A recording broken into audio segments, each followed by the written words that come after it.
Hello, thank you for coming to talk with us today. I'm Jordan. Joe. I'm Jared. And I'm Victor.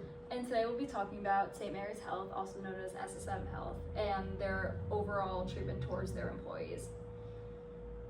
So St. Mary's Health is located here in Madison and was founded in 1912 and is considered a level 2 trauma center and is also known as a Joint Commission Certified Thrombectomy Capable Stroke Center. On the St. Mary's Health website, they put out a mission statement, and in this statement, they state how they want to help the community and play a major role in doing that, while also always being inclusive to from pediatric to senior care. And they really emphasize the idea of patient-centered care, meaning that the patient always comes first. We wanted to look at some of the positives in healthcare before and after COVID. Some of these positives being the lower levels of overcrowding and small wait times, as well as the work-life balance experience in their employees. However, some of the negatives were rushed diagnoses for patients and the lack of mental health support for their staff.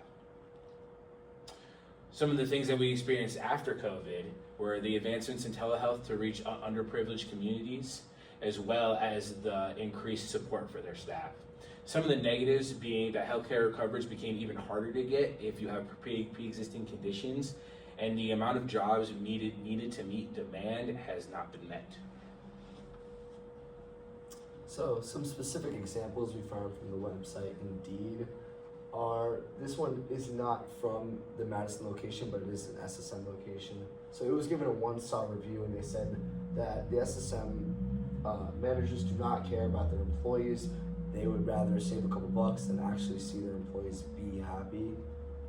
And then these two just speak about how SSM is understaffed in general, and the pay is fine, but it can be stressful due to the understaffing, and the management does not provide a work-life balance for their employees, as well as they're not held accountable for figuring out the bonuses for their employees. So a lot of these workers are just working overtime and not receiving bonuses, which is a huge problem.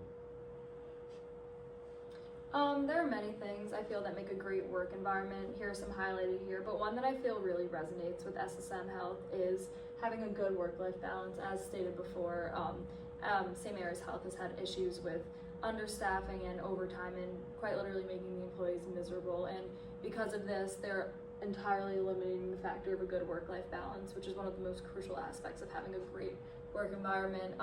Other really important parts of that are an open and honest communication, positive thinking, growth opportunities, and compassionate team members.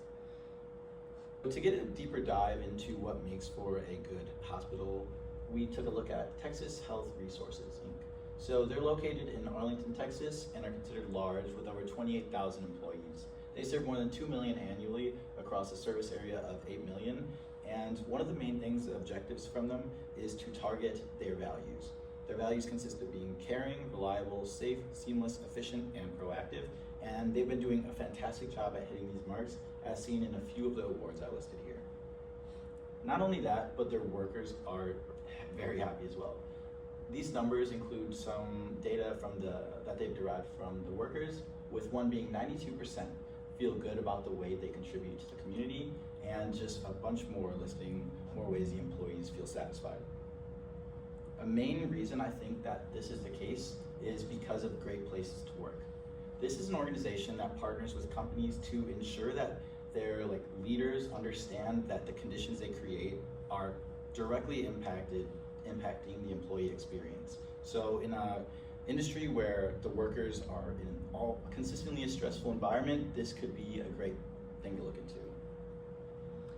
So here we talk about the individual distress that is faced by doctors at St. Mary's Health, and distress is a negative form of stress, and this occurs to people both individually and in group, but I'm going to highlight on the individual aspect of it. Here, one of the most detrimental effects of working as a doctor, or quite literally anyone at a hospital, is the exposure to human death. That's an extremely hard thing to face almost on the daily, and it's something that needs a lot of thought that goes into understanding how that is to be done in a safe and important way. There's many dangerous effects that could come from this, including PTSD, anxiety, or even a creation of the addiction to drugs or alcohol, just to cope with what they see every single day. And I feel like there should definitely be ways to intervene with this, and here are a few examples of ways that I believe this could be fixed. One being, I think it's important to hire therapists, psychologists, or any trained professionals that could help with improving the mindsets of these doctors, nurses, or anyone in the hospital who sees things like this every single day. It shouldn't be something that's set aside because it's just as important to the doctors as it is to the patients. In addition to this, I think that any preparation for the circumstances or what they're going to face is extremely crucial to the overall mental health of anyone working at this hospital and should be definitely implemented. And individual use stress, meaning, you know, what could be seen as a positive from this job is the overall job itself. Though healthcare is not without stress, you know, some of these things that these professionals experience is the loss of appetite, difficulty sleeping, and mental health issues, which all come from the overall strain of the job itself and the demand to see as many patients as possible on a day-to-day basis.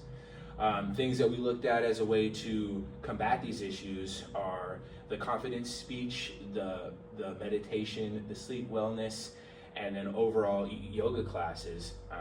These things have all been proven to reduce stress in individuals as well as cultivate a more positive work environment.